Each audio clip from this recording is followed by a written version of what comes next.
नमस्ते शारदे देवी काश्मीरपुरवासिनी त्वामहं प्रार्थये नित्यं विद्यादानं च देहि मे. Okay, so some of us have previously already seen there is Ashtadasha Vidyasthanas. So of those, what we are covering today, which is Chhandas, comes under the 6 Vedangas. So it is one of the Vedangas. And according to Prashna Marga, Chhandas is the feet of the Vedas. So basically, Vedanga literally means, if you imagine Veda to be like a body, then each anga corresponds to one of the Shastras. So you have Kalpa, Vyakaranam, Niruktam, Shiksha, Jyotisham, Chandas. So of those, Chandas is the feet, and we already saw, some of us already saw in the previous session, in the Purusha Sukta, the Purusha is again conveyed like in a pie chart manner as a metaphor. Every community is part of that Purusha. So obviously each Anga corresponds to different communities. So of that, the Shudras are the feet. So now what is typically done is they try to do this propaganda that, oh look, they have oppressed you, they have made you feet.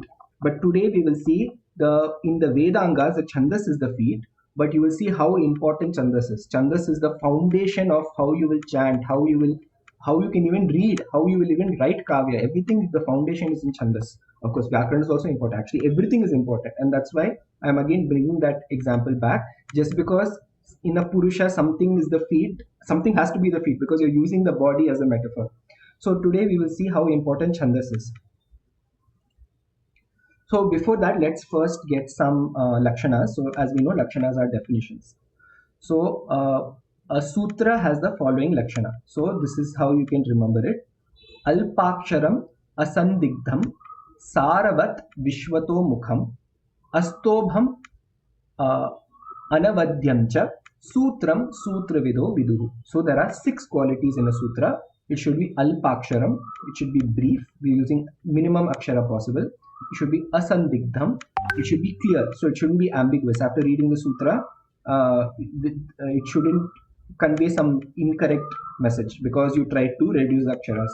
Saravat. It should have a deeper and more philosophical meaning. So just because you read 3 lines doesn't mean that is the only meaning. You should require a bhashyam where you get more explanation, more philosophical thought. That kind of level of depth of information should be in it.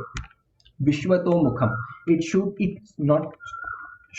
It can have more than one meaning. So that's why you will have the same sutra being interpreted differently by different darshanas or so on and so forth. Then you have astobham. It should not contain meaningless words. Again, think of it from the perspective. Sutra is conveying vast amount of information encrypted into a smaller line. So it's before there were computers, this is how large amounts of information was being transferred orally in the form of sutras. So that means you should frame your mantras in such a way that it is as effective as possible. Then anavadhyam. It should have meaning put forward that is true. So it should not convey something which is unritam, which is something which is false. So it should only convey the truth. Okay, so this is Sutra Lakshana. Now, associated with the Sutra or associated even with the Vedas, for example, you will find there are a number of additional works. So one is Bhashyam. So elaboration or exposition of a sutra is the Bhashyam. So that's why you have Shankara Bhashyam. What is that? That is Shankaracharya has gone through all the various Vedic material, all the various Shastras, and he has written his commentary. In English, we call it commentary. In the traditional approach, you will call it Bhashyam. Okay. So, for example, if today Ashwinji, he goes through the material and he's like, no, I'm a Sanskrit scholar or I've become a Pandit now and I have a different take, he can write his Bhashyam. So it will be called Ashwina Bhashyam or whatever. So then people can then again comment on his Bhashyam's Bhashyam. And how will they comment on his Bhashyam's Bhashyam? They will write a Vritti or a Vartika or a Tippani. So let's say Varshita ji is like, no, Ashwinji's analysis is completely wrong. This is my Vartika. So this is Varshita's Vartika. It will be called, and that will be a text which will comment or basically refute whatever Ashwinji has written. So already that approach of what today we have, a scholarly article, citation and refutation, that concept was already there in Sanskritam through our Shastras. Only thing is now because people don't know Sanskritam, they are not going through the Bhashya, they are not going through the Vartikas, they are not going through the Vyakhyana We are not going through the tippani.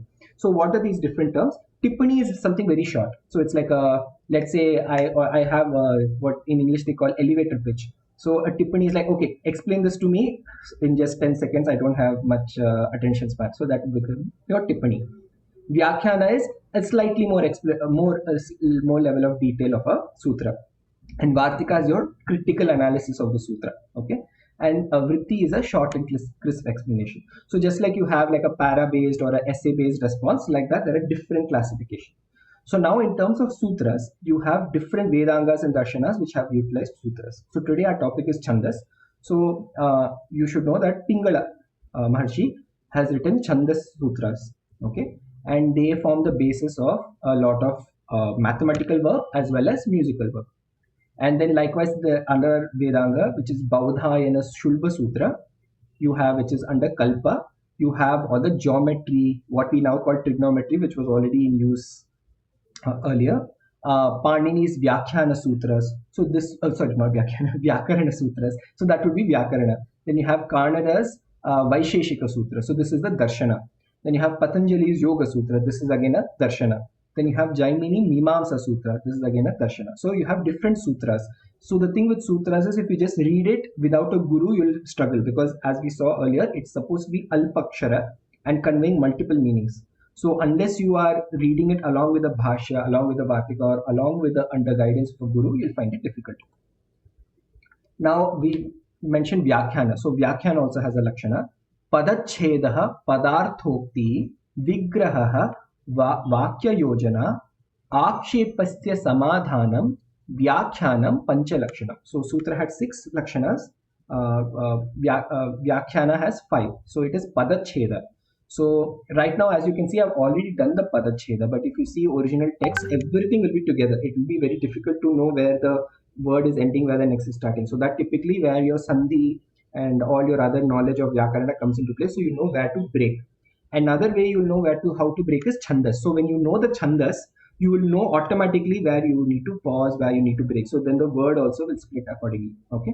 So in the Vyakhyana, it will help a person understand, okay, this is how you split the particular sutra. Identification, deduction of words from the sentence of the Mula Grantha. Padarthokti, the words what are used, explanation of those words. Vigraha, illustration of splitting of compound words in the Mula Grantha. Vakya Yojana, illustration of the interrelationship between the words used. Akshepasya Samadhanam, raising objections and doubts of its solution. So like basically a critical commentary. So now let's get into Chhandas. So Chhandas, you might have heard words like Gayatri, Ushnik, Anushtup, Brihati, Pankti, Trishtup, Jagati, Chandamsi, Agni, Vayu, Arka, Vagisha, Varna, Indra, Vishve, Deva, Devata. So, right? So here you have something called Padas, which is nothing but your lines. And Pada is literally your leg also. So there is a metaphor here. So the Gayatri will have 3 Padas. So there are 3 lines in the Gayatri Chhandas. And each line has 8 aksharas. So why is it called Gayatri Mantra? It's because it meets this criteria.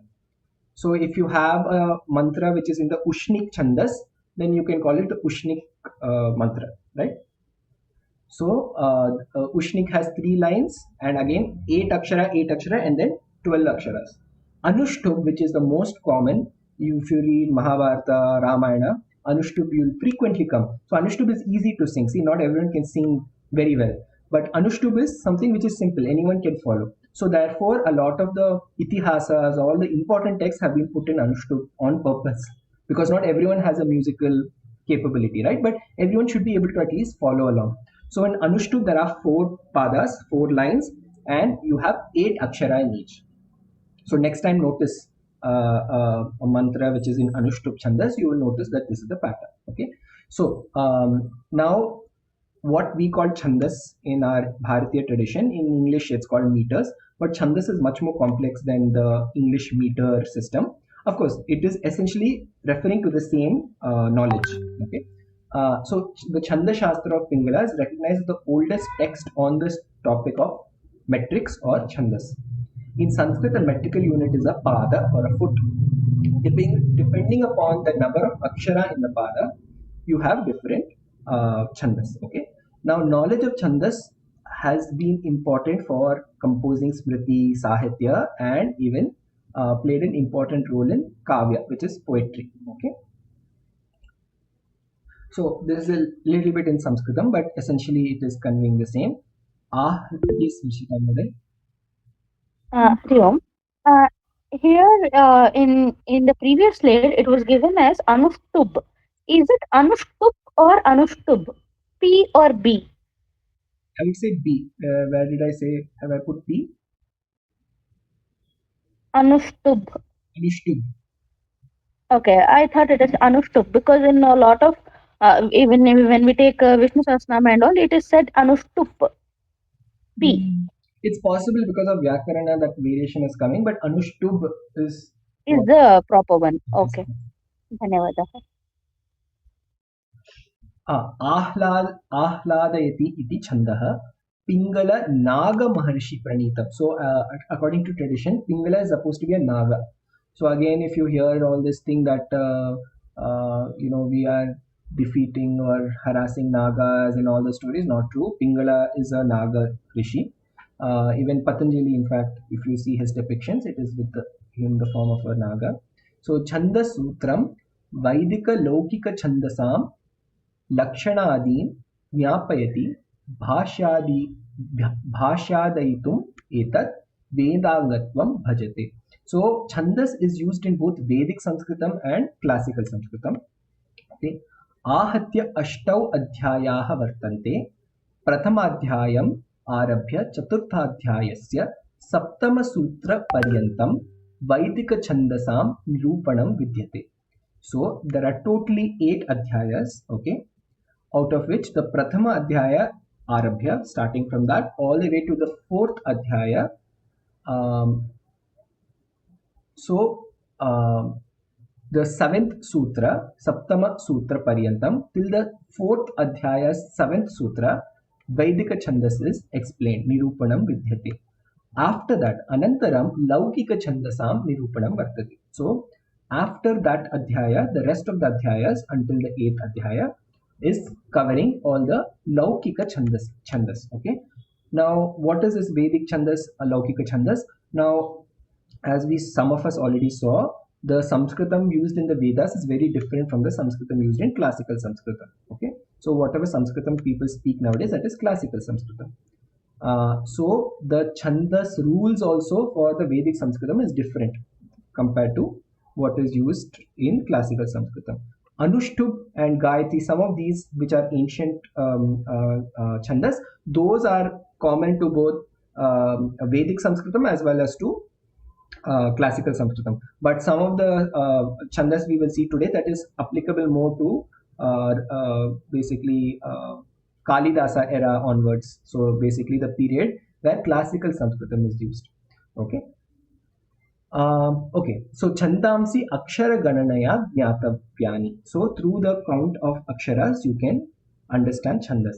Laukike Kevalam Guru Laghu Vyavastha Natu Vaidike. Okay, so in the Laukika Chandas, Guru and Laghu is the basis of identifying your Chandas. Okay, but in Vedic it's much more complicated. Today we will not focus too much on the Vedic, but we will touch upon the overall basic concepts. So now the first written record of binary numeral system comes from Pingala Maharshi. Okay, so the sutras say there are 2 types of syllabus, combine them and combine again as 3 terms. So it says Dikwav Glav. So we saw, right, sutra, what is the Lakshana? It has to be very, very Alpakshara, it has to but convey a lot of meaning. So Dvikav Glav. If you just see this, it's very easy to remember, but it's actually forming the basis. These 3 sentences together are explaining combinatrix, binary numeral system. Just imagine. So it's saying Dvikav Glav, which means there are 2 types of syllabus, Laghu Guru, combine them and then combine them again as 3 terms. Mishraucha, Prithagla, Mishraha. Okay. So essentially what this becomes is this becomes 2 to the power n. Number of word possibilities for an n letter word. It is the basis of the binomial theorem, Pascal triangle, and even Fibonacci series. Everything can be derived just from these 3. Okay. So of course the credit goes to Pascal, the credit goes to Fibonacci, but Pingala Maharshi has already explained all this through his sutras. He has created a Meru Prastara, which essentially creates that pyramid of numbers, which essentially turns into Fibonacci series, which turns into Pascal triangle, everything. Okay, so now let's look at Akshara Chhandas. Okay, so in Maharshi Panini's Ashtadhyaya, which is the basis of the Vyakarana Vedanga, though we are not covering Vyakarana today, he defines Laghu as Hrisvam Laghu. Okay, so it means a short syllabus is called Laghu. Okay, which means, let's say for example, Gu. Gu is a Laghu. Okay, it's not a Dirgha Swar. Okay, so the vowel that is measured in one matra is called Laghu by this sutra. Guru is given in the next sutra as Sangyoge Guru Athava Dirghamcha. So Sangyoge Guru Dirghamcha. So either it is a Dirgha Swara associated with it, which is why it is a Guru, or there is a Samyoga. Okay. So what it means is a short vowel becomes Guru when it is followed by a conjunct consonant. So let's take the example here below, Krishna. Okay, Krishna. So you have Kr. Okay, the first vowel is short. It is Laghu. But the next one is a Sangyoga. Right? So because there is a Sangyoga after the Kr actually when you speak it, you stress. Okay, so it becomes Guru. Therefore, Guru. Okay, Krishna, you should not take Kr as Laghu, you will take it as Guru. Any questions?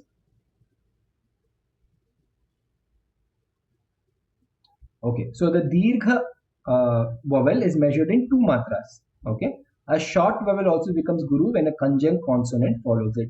This is because of the conjunction. More stress is applied to the short vowel, resulting in requirement of more time to produce the syllable. Okay, so let's take Hari.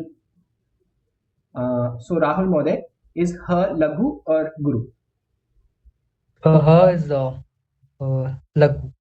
And Ri? Uh, oh, Laghu. Yes. So it is Laghu Laghu. Okay. But if you take Gauri, okay, Nidhi ji, what would it be? Answers also here, but what would it be?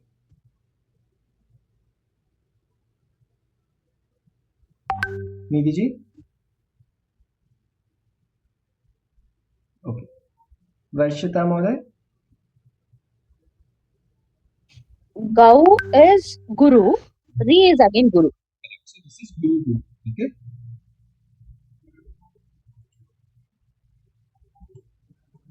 So now I would request you all to, if you have paper pen, please write this down because this is going to be relevant. I'm going to ask questions when we come across certain stanzas. Write this down. There are Ashtaganas, okay? So Yagana is Laghu Guru Guru, Ragana is Guru Laghu Guru, Tagana is Guru Guru Laghu, Nagana is Laghu Laghu Laghu, Bhagana is Guru Laghu Laghu, Jagana is Laghu Guru Laghu, Sagana is Laghu Laghu Guru, Magana is Guru Guru Guru. Okay. Now there is a way you can represent this. You can put either a horizontal dash for Guru and you can put an S for Laghu, or some people what they do is they put a vertical line for Laghu and they put a U for Guru, if I'm not wrong. Okay, so what Uh, I said it I ulta. guess It's ulta. U is Laghu and horizontal is Guru. So I said it ulta, sorry. So you can, whatever it is, you can follow that consistently. So I follow dash for Guru and I follow U for Laghu. Okay. So Yeah, essentially, same. if you follow that, what you'll see is actually this is following a combinatrix pattern. You're forming all the combinations possible in a 3 matrix. Okay. So whatever combinations are possible, so actually permutation, not combination, whatever permutations are possible with a Laghu and Guru, you have created that. Okay. So if to make it easier for you, for Laghu put a U, and then for Guru you put a log dash. Okay. And then in that way just create the table. So I will continue. So Vishama Padaha means Ekah Padaha Guru Bhavati Ekah Laghu. So let's say in a rhyme or in a kavya, you say it has Vishama Padaha. which means odd. Okay, so that means one will have guru, one will have um, lagu. Okay, then essentially you can say chandah, which is chandas, has two types: dvividham, vrittam, jatihi. Okay, so in vrittam it is akshara chandas basically. Okay, vritte akshara chandah bhavati, jatau matra chandah bhavati. Now we will not go into matra chandas too much in today's session because it will become too complex. Akshar chandas itself, I think, for all of you who are getting introduced first time, it will be quite maybe new. So let's stick to that. I'll only briefly introduce it. So Vishama Vrittani Santi Yatra Chatush Chatushu Chatushuhu Api Padeshu Bhinna Ritya Vinyasaha Bhavati. So Vishama Vrittani means everything is uneven. So it's not like everything is Laghu, Laghu, Laghu, everything is Guru, Guru, Guru. No. It is in all four padas there is a bhinna ritya vinyasa. Okay, but if you say in English there is the meter which is a meter. So let's say in the rhyme scheme everything will have the same meter. Okay, then it is a. Okay, that is in the equivalent would be in Sanskritam samavrittani. Sama is equal. In English, in rhyme scheme there is something called ab. In that rhyme scheme will alternate every two lines. Okay, so that becomes in the Sanskritam Chandas approach, it becomes ardha samavrittani, ardha half. Okay, then I already mentioned the laghu aksharasya chinha, so stick to one whichever is convenient for you. So for laghu make the u, for guru make a horizontal dash. Okay, you will find some places they follow slightly different symbols like the s and all that, but stick to one. Okay, so as we already saw, the hrisva swaraha examples udaharanas are ka, gi, pu, dhr. Okay, all these are laghus. All the gurus are ka, ni, bhi, tr, ne, jai, ro, how. Okay, all the o's, the a's, the ow's, the i's. Okay, the rikaranta dheerghas. Okay, all those are the gurus. But addition to that, remember, if there is a hrisva swara like in Krishna, but there is a samyoga after that, that kr also becomes a guru. So just remember that rule, right? So in Krishna, it was, if the kshna had not been there, you would take this as laghu. But because the shna is there, this becomes guru. Okay, so remember that. So let's take the example of bhiksha. Okay, now bhi is actually laghu. Okay, but there is a ksha which is a next to it, so it becomes what does it become? Bhiksha, bhi becomes guru, and ksha, as it is dirgha, it again becomes guru. Okay, so now I'm going to ask you all to try dhi shri tri. Please tell me, is it laghu, guru, what is it? All of you Guru, try. guru, guru. Okay. So Vashita ji, next one you should not answer. Okay, so it is guru, guru, guru, which is the magana. Okay, next one varasa.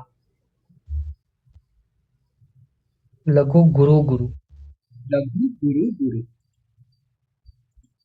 Yes, which is the yagana. Okay, next one kaguha.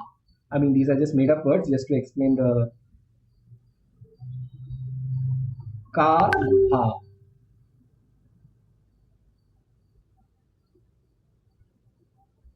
Ashwin ji, you want to try? Ragana. Ragana, very good. Okay, Nidhi ji, are you there? Are you there? Okay, someone try vasudha.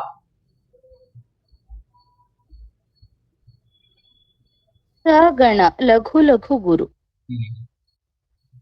Satekva. Satekva. This has samyukta.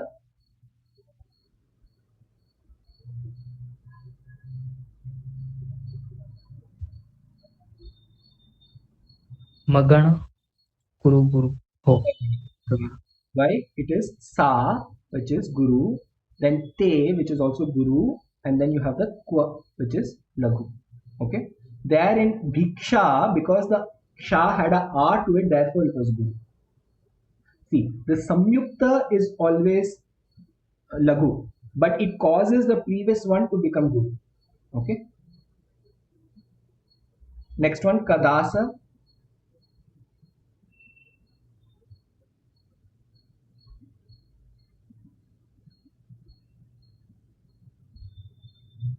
Laghu Guru Laghu Jagana.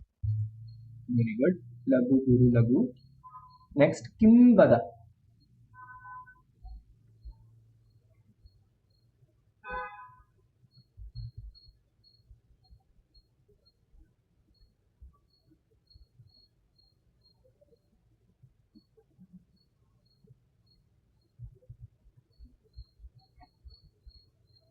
Okay, Kimvada is Laghu Guru Laghu. Sorry, Guru Laghu Laghu Bhagana. Guru, Laghu, Laghu. So this is Guru, Laghu, Laghu. Okay. Nahasa. Ashwin Mode, try. This is Lagu, right? Lagana. Yes. Okay. Laghu, Laghu, Laghu. Very good. Rahul Mode, Cha. uh, Lagu. Yes. And then Okay. Kim is Guru. Okay. So what will happen, you'll see is, we'll see next. Let's take the example and Udarana of Vasanta Tilaka. Okay. Now I've kept this here for your reference. See how, yes, Vashti. Mahodaya, can you come back to the last Yes. previous slide, please? What are these Lagana and Gagana? So that's why I came here. So if you see here, Okay. in Vasanta Tilaka, you have the Tagana, you have the Bhagana, you have the Jagana, but sometimes the Chhandas will extend without ending in a perfect Gana. See, a Gana requires three, right? So Bha, Jaga, so you have Laghu, Guru, Laghu. But your Chhandas, your stanza, your mantra is extending beyond. It's not completing. You just have Gau and Ga. You don't have one more. If you had one more, you could have finished the Gana. But you are not able to finish the Gana. So how you will say it is, you will say Vasanta Tilaka is Ta, Bha, Ja, Ga, Gaga. What is that Gaga? That is Guru, Guru. So because you are not able to finish the Gana, you just add the Akshara classification as it is, the Vinyasa as it is. Make sense? So therefore, not everything will end perfectly in a Gana. Avagatam Mahodaya. So let's take Ukta Vasanta Tilaka. Okay, Vasanta Tilaka is the name of the Chhandas. And again, I will show you how the same Chhandas can be sung in different ways. So I'll just give you two examples so that you also understand. All of us know Suprabhatam, no? Kausalya, Supraja. We know that MS Subbulakshmi has made it famous. Okay. So now let's first understand how the Lakshana works. The way the Lakshana works is so beautiful. They will create a phrase like this, which itself will tell you how to sing it. Okay. So for Vasanta Tilaka, if you say, how should you sing Vasanta Tilaka? The answer will be Ukta Vasanta Tilaka Tabajaja Gauga. Ukta Vasanta Tilaka Tabajaja Gauga. Ukta Vasanta Tilaka Tabajaja Gauga. Ukta Vasanta Tilaka Tabaja Jagaugaha. Literally, it is saying how to say Vasanta Tilaka. The answer is Tabhaja Jagauga. And what do you do? When you do the actual analysis calculation, you will see it is Tabhaja Jaga. And that's literally what it's saying. Ukta Vasanta Tilaka Tabhaja Jagauga. It's literally telling you in the line that this is the answer. And when you apply it on the sentence, it will also apply correctly. Okay. And the way I sang it, you can now apply to anything else. So now this is from Brihad Jatakam, what you see on top. So let's apply it. If you apply the Akshara, if you do the calculation, you will see the Ragana, all the Ganas will match. Okay. So I'm already telling it's Vasanta Tilaka. You can verify after the session. You can check the Matsya, or you put the Lagu Guru Guru, and then you see whether it is Tabha Jagaga. Okay. Now I'm telling you it's Vasanta Tilaka. So I'll now sing it. So you saw how I saw Ukta Vasanta Tilaka, right? So the same one I will apply to this Brihad Jatakamna. Matsyau Ghatim Mithunam Sagadam Savinam चापी नरोऽश्वझगणो मकरो मृगस्य तौलीसस्य दहना प्लवगा च कन्या शेषास्वनाम सदृशा स्वचराश्च सर्वे. See, now if you don't know Chhandas, you will see the text and you will be reading it. But actually, you can sing everything. So, Sanskritam is a musical language, it's a mathematical language, it's multiple things. You can actually sing everything. So, when you know this is Vasanta Tilaka, you can actually sing it like this. But this is not the only way you can sing. So, as I mentioned, Suprabhatam, right? So, let's take Kalidasa's Raghuvamsha Sarga 5, where basically this particular verse comes to wake up Aja. Okay, so let's sing it the way the Suprabhatam song is sung. रात्रिर्गतां मतिमतां वरमुञ्चरशय्यां धात्रा द्विधैव ननु दूर्जगतो विभक्ता तामेकस्तत्त्व विभर्ति गुरुविन् तामेकतस्तव विभीति गुरुर्विन् विनिद्रस्तस्या भवान परधूर्यपर तस्या भवान परधूर्यपदावलम्बी. See, that same one which you have associated with a different shloka is applicable here because it is Vasanta Tilaka. Okay, now that means if I could sing it like this for Kalidasa's verse, which means the one that I sang above should also apply. So let's try. Matsyav ghati nrimithunam sagadam savinam chapi naroshva jaghano makaro mृगस्य तौली ससस्य दहना प्लवगा च कन्या शेषा स्वनाम sadrisha swachara च सर्वे. The same thing can be applied. So again, if one type of singing the chandas is difficult for you, you can look for a different way. The same chandas can be sung differently. So this is how you can sing Vasanta Tilaka. It is quite popular. You will come across it very often. So next time, notice the aksharas, count it, see if it is a Vasanta Tilaka, and you know how to sing it. You can sing it the Suprabhatam way, you can sing it any other way. Okay? Shall I go ahead? Kopi Prashna?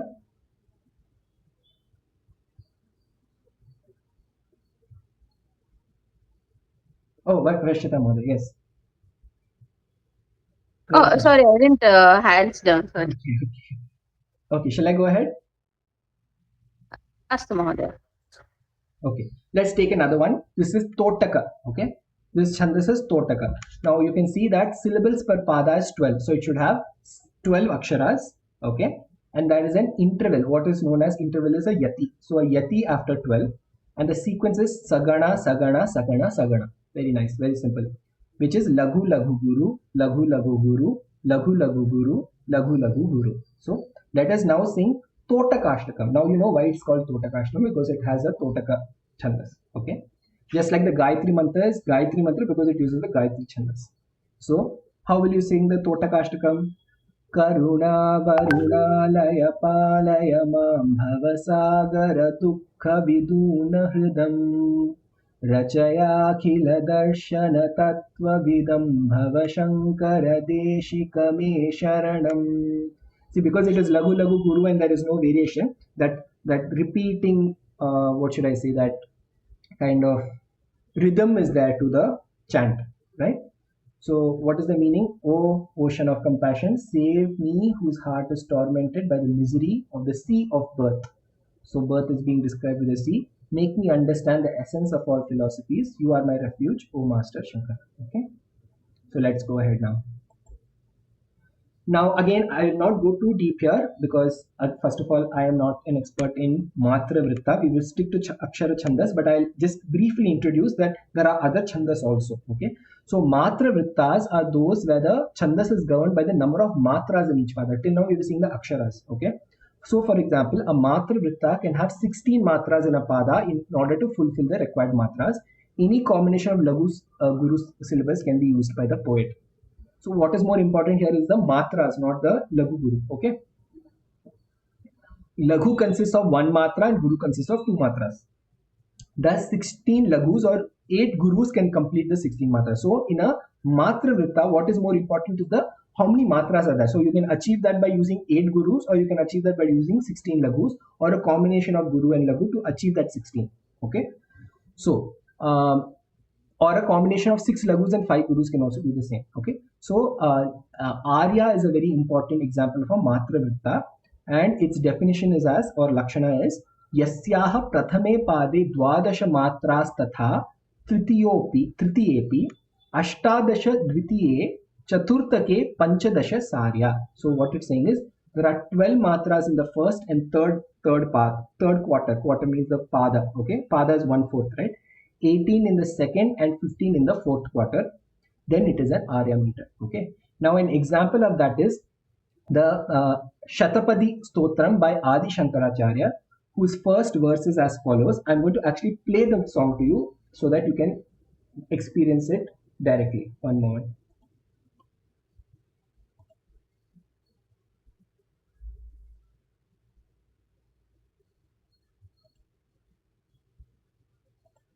Let me know once you can.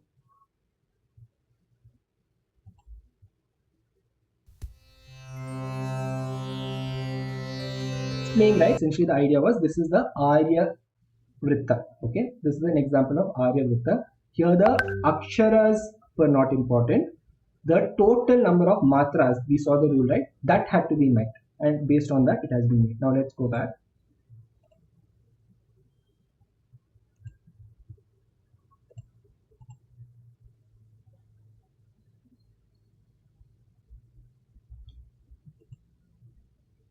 Yeah, so this is what we just heard. Avinaya, Mapanaya, Vishnu, Ramaya Mana, right? It went on. So what was the thing? Just check if this will meet this criteria which has been defined here. Okay. So let's go back now. So now we have variants of Arya Vritta forming a family of Arya, which have Giti, Udgiti, Upagiti, and Arya Giti. So basically there are variations in the Arya. So if let's say it is 12, 18, 12, 15 across the padas, in terms of the matras here, we are not talking about aksharas here. So it's not 12 aksharas, it's 12 matras, 18 matras, 12 matras, 15 matras. So 4 padas, 4 lines, of which if it follows this, then it is a Arya Matra Vritta. Okay. If it's a Arya but a Giti, Arya Giti basically, then you have 12, 20, 12, 20. Whereas if it's Giti, it is 12, 18, 12, 18, right? Upagiti is 12, 15, 12, 15. Udgiti is 12, 15, 12, 18. So depending upon this, you can create your kavya, you can create your Samskrita devotional bhajan or whatever it is. Yeah. So this is the example of Matrivita. Now let's get back to Akshara Chhandas because we will stick to that for today. Yes, Ashwinji. Yeah, so when these gurus were composing for example, Shankaracharya ji was composing the Ashtakam or whatever. So he followed these. What do you say? Did you follow all these mantras, or can you create your own mantra and then call it as something else? My question is, do you have to be in that framework only, or you can? There is no strict rule. So I think in order to create your own matras, I think you need a different level. Definitely, I'm sure. See, everything someone must have created at some point. So I think once you become like a pandit at a level, you can create. I know many Carnatic musicians also. They create their own Janya ragas. They do all that. So I'm sure it's possible. But at least at an earlier stage, I think it's better we stick to the rules and try to create. If you're trying to create a kavya, for example, you can create it according to the established rules. Maybe once you become a high level, then you can start playing around and creating new ones. I'm sure it's possible to create, but Okay, no, I'm not talking about myself, but the yeah. great. So, for example, the Vedanta gurus, Ramanujacharya and Shankaracharya, they Mm. have these writings which they were intellectual giants as well. So my question was, did they also, but they also, matlab, trying to fit it into this framework so that it reaches to a more, it's Mm. easier to chant and easier to understand, So or I don't have a specific answer, but as far as I know, because we saw in some examples that even works by Shankaracharya, it's following the existing rules of Chandas. So I don't know if he created something, but as far as I know, whatever he has created is according to the classification that I am sharing. Varshita, Um, would you want to share something? yeah, I want to give some information. Even in small slokas and all, there will be one chandas we can see. But in the kavyas and all, we can see multiple chandas used for different phrases also. So we can think that they have stick to some rules definitely, but it can be mixed with the different chandas combinations. But I think Ashwinji's question is, can he create a new like a rule like 12, 18, 12? Like, can he create a new version? Is what you're asking, right? For example, Not you're asking. me per se, but yeah, can Yeah, anyone, yeah, yeah. can I'm an just saying, expert see, in, anyone can yeah, do it. So instead of yes. 12, 18, 12, 15, let's say I make it 12, 12, 12, 12, and that doesn't exist as a name. Can I like make it a new one? First of all, we'll have to check. Maybe there's already a version like that, right? So if it's already existing, then you have not created something new. But if let's say it does not exist, then let's say you have enough knowledge. I'm sure if you make it popular enough, eventually people will accept it. Okay. Namaste, Seema Moday. Namaste. Okay, so now let's look at yati. So I used the term earlier as well. So yati is nothing but a pause. Okay. So in Chandas Shastra, it has decided that certain specific places and verses, the reader or the singer is supposed to halt for a second and then proceed ahead. So these places are called yati. Okay. So these rules are very strict. So in Chandas Shastra, you have to follow. Let's say I'm saying I want to do Vasanta Tilaka. First of all, Vasanta Tilaka does not have a yati. That's why I gave that example first.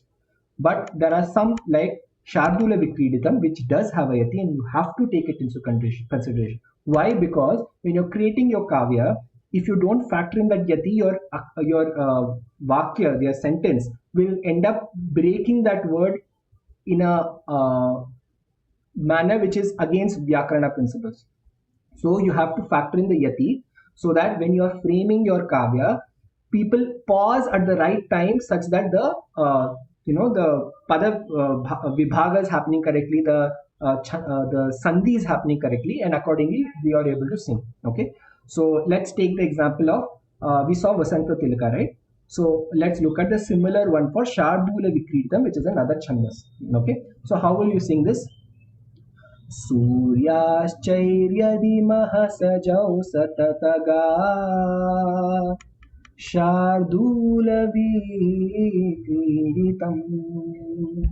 Now, did you notice there was a gap between Satataga and Shardula Vikritam? That is the Yati. So even before I finished in Ukta Vasanta Tilaka, what did I do? Ukta Vasanta Tilaka Tavaja Jagauga. I already finished the sentence, right? So whatever it's that line was, I finished it without a pause. But with Shardula Vikritam, I have to take a pause. Suryaschairyadimah sajau satataga Shardulavi. So there is a yati at this point. So now if you count the aksharas, you'll see in the rules that you're supposed to take a pause after these many aksharas. So now here, what is it saying? Suryascha is a reference to the place of yati in this meter. Okay. So Surya or the sun refers to the number 12 and Ashwa or horses refers to 7. Thus, this meter with 19 syllables, that is 19 aksharas, will have its first yati after the 12th akshara and the next yati after the 7th, counting from the 12th syllables. Okay, that is after the 19. So, there is one yati here and there is one yati here, is what this is saying. Okay, thus, Shardula Vikrita has one yati within its pada and a second one at the end of its pada. Okay. Now there are other chandas like Indra Vajra, Upendra Vajra, which do not have any yati. This yati or pause is important as we already explained. So let's go ahead.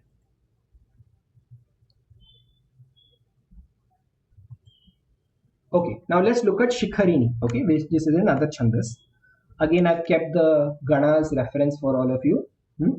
Now here how it goes. Rasai Chinna यमनसफलागः शिखरिणी रसैरुत्रैश्चिन्ना यमनसफलागः शिखरिणी. Again, this definition is telling you what is the answer. Yamanasabhala. So you try to apply it you try to apply the Laghu Guru on this and you will get your answer. What is the definition of Shikharini? It has hard yatis at 6 at the end of the pada. So at the 6th akshara there's a yati, and at the end of the pada there's a yati. Yati possibilities at 12 and 13. So Shikharini may or may not have a yati, a pause at the 12th and 13th akshara. Okay. Now let's sing Bhartrihari's Niti Shatakam. Okay. So you can obviously read Bhartrihari's Niti Shatakam, but let's also sing it according to Shikharini because it follows the Shikharini Chhandas. So how does it go? Rasairudraischinna yamanasabhalagah Shikharini yada kinchit nyoham द्विप इव मदान्धः समभवम् तदा सर्वज्ञोऽस्मि त्यभवदवलिप्तं मम मनः यदा किञ्चित् किञ्चित् बुधजनसकाशादवगतम् तदा मूर्खोऽस्मीति ज्वर इव मदो मे व्यपगतः. So this was Shikharini. Other examples where you can find Shikharini is Saundarya Lahari and Ganga Lahari. Yes, Ashwinji. While saying this, do we break the words or do we read it as it is? So how I do it is, once I know that this is the Chhandas, I actually use that to help me with the Sandhi. So you do the Sandhi to enable you to sing. Okay. So for example, Kinchit, Kinchit, right? So here everything is together. Because I know I have to pause in these many syllables, I knew I could stop at Kinchit. Otherwise, even I might have struggled. Should I stop at Buddha or should I stop at Kinchit? Right? But because I know that Rasairudraischinna, so I know it is Yada Kinchit Kinchit. So I know I can finish it like that. Otherwise, even I would have not known. So that's how we can sing. Okay. Now I understand not all chandas are easy. That's why Anushtup is very, very common. It is simple to sing. Everyone can access it easily. Now let's go to Mandakranta. Okay. So Meghadutam by Kalidasa uses Mandakranta and it uses what is the format? Mabhanatatagu. What does that mean? Magana, Bhagana, Nagana, Tagana, Tagana, and then one Guru at the end. Okay.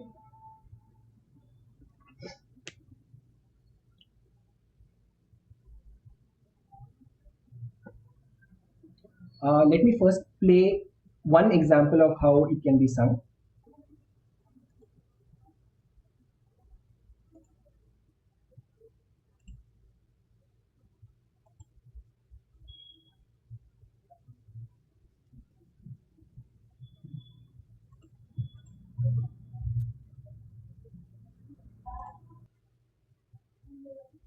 Can you hear me?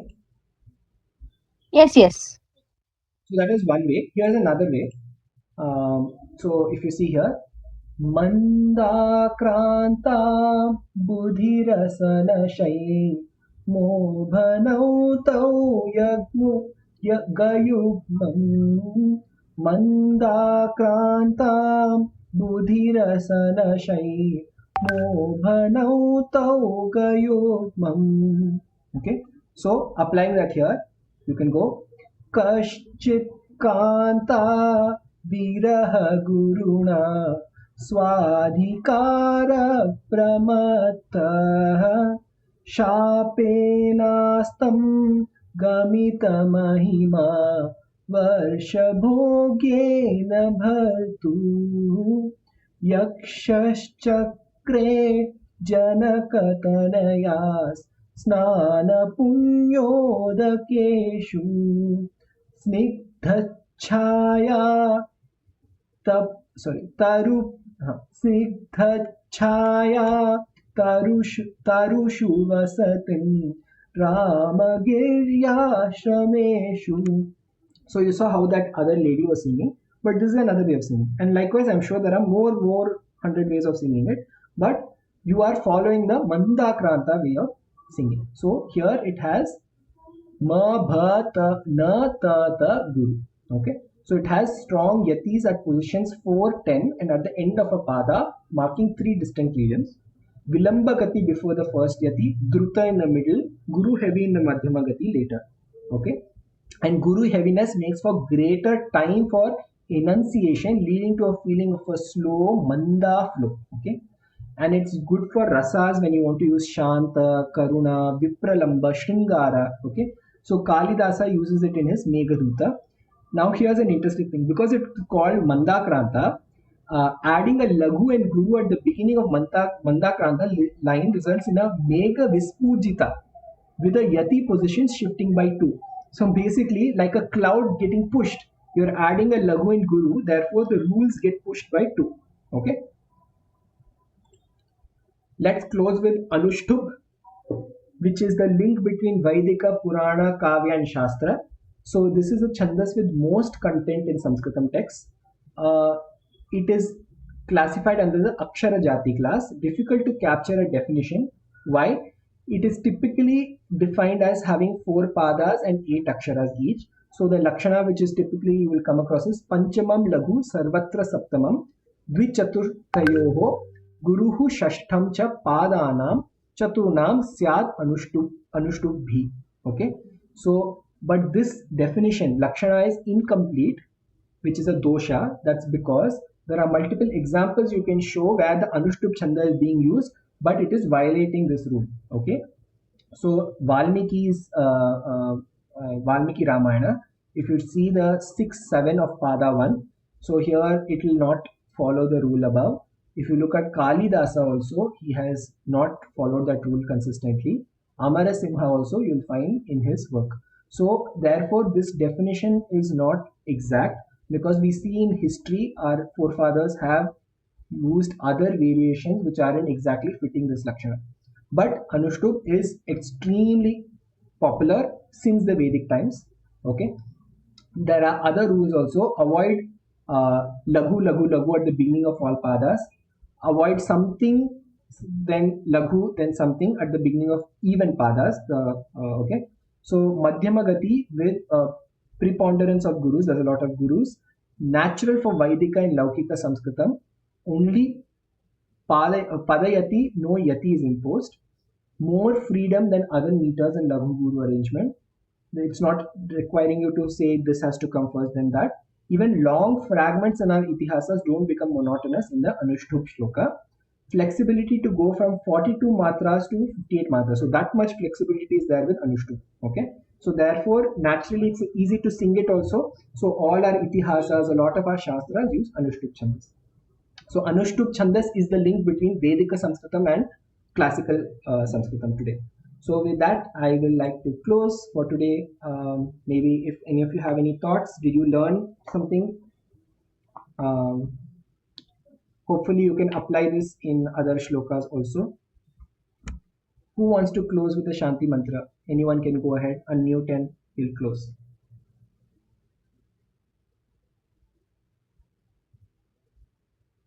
Okay, I will. And it was very beautiful explanation, Mahodaya. Dhanyavadaha. Dhanyavada for inviting me. It was very good one. I'm happy to know that. I will have recorded this session hopefully. So the recording I will share with others as well. Astu. भवतु सहनौ भुनक्तु सह वीर्यं करवावहै तेजस्विनावधीतमस्तु मा विद्विषावहै ॐ शान्ति शान्ति शान्तिः लोका समस्ता सुखिनो भवन्तु धन्यवादः Okay. Thank you everyone. Agrima Shanivasare.